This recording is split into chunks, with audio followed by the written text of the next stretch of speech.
Our today's topic is atrophic rhinitis. In the later topic, I'll take rhinosporidiosis and rhinoscleroma. So these are the three different diseases, but so many people will get confused in which disease what is there. So first, from the name only, I'll describe. So it will be easy for you guys to remember.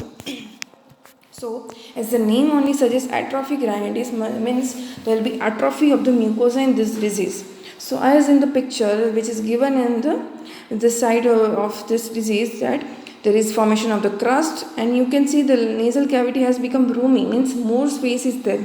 There is destruction of the bone, soft tissue, everything is there in the atrophic rhinitis. Then comes rhinosporidiosis. Here in the rhinosporidiosis, the strawberry-like mass is seen, as you can see in the picture, like the strawberry. So you have to remember that the strawberry-like mulberry mass is seen within the nasal cavity. Okay, which can also lead to the bleed, lead to nasal blockage and everything. And as your name suggests, spore. So it is something related to endospores, sporangiums, that we'll see later on. The last one is rhinoscleroma. So it is here you can see scleroma is a sclerosis. Okay. So here in the picture you can see there is a whitish, this is sclerosis of the tissue over the nose, inside the nasal cavity, everywhere. These three are the chronic granulomatous disease of the nose and paranasal sinuses. So first we'll go for atrophic rhinitis. So, it is a chronic nasal disease characterized by progressive atrophy of the mucosa and the underlying turbinates, forming the dry crust and viscid secretions with characteristic foul smell that is called oozina. As I told you, atrophy of the mucosa, underlying turbinates, and there will be formation of the dry crust and secretions, which will lead to foul smell. Because they are not proper, mucosa is disrupted, so ciliary beating mobility won't be there. So the secretions are not propelled in the nasopharynx and they will collect over there only. Then supervenated infection will occur and it will lead to foul smell. First is the etiology. Its primary cause is not known, but secondary it is due to specific etiological factor. Now primary. There can be infection, hormonal imbalance, nutritional, hereditary and autoimmune. Primary infection can be due to Klebsiella oozina, diphtheroid bacilli, Coccobacillus fetidis oozina.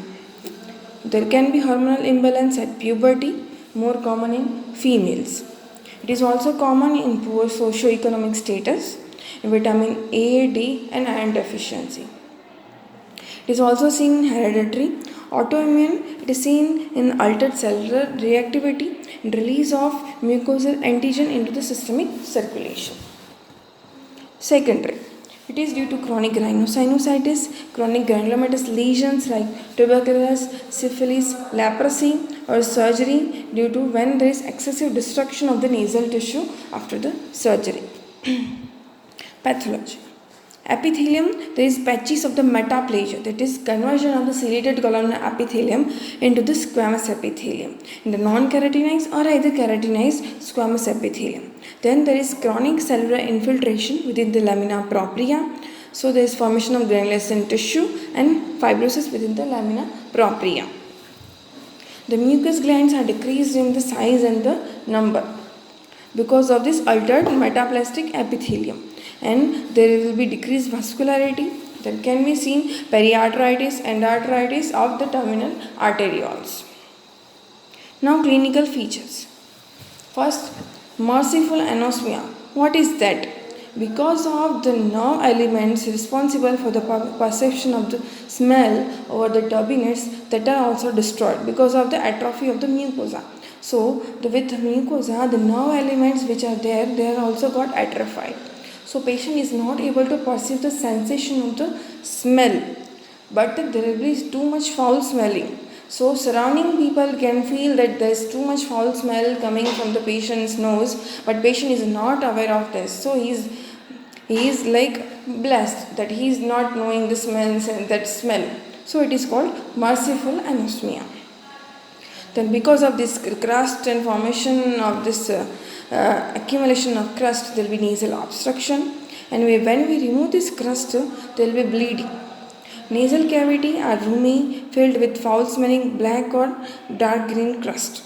There can be subtle perforation or nose may be deformed, and associated changes are seen in the pharynx, larynx. Hearing is also impaired in cases of eustachian tube blockage.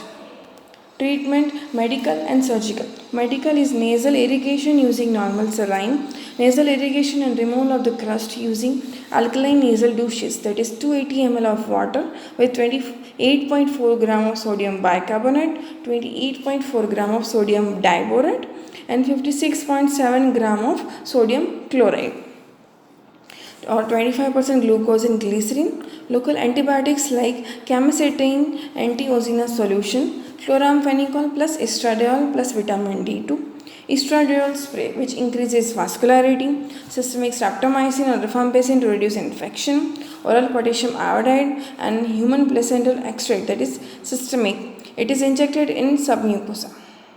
Surgical intervention. We can do Young's operation, modified Young's operation.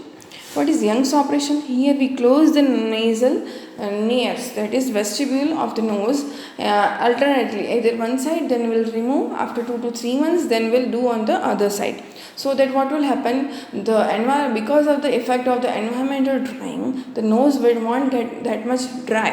So it will become wet and there will be less drying of the nose mucosa. So, but one of the complication is there, sometimes if due to infection or any other cause, the other side is also blocked, then patient might have difficulty in breathing. But in modified Young operation, we will keep a 2 millimeter hole within that flap by which we are closing. So, with 2 millimeter hole, patient can breathe in and out. So this is better than Young's operation. So, it is called modified Young's operation. Other is narrowing of the nasal cavities by submucosal injection of Teflon paste or section and immediate displacement of the lateral wall of nose, transversion of the parotid duct to the maxillary sinus or nasal mucosa. So it will become wet and it won't get dry. Thank you.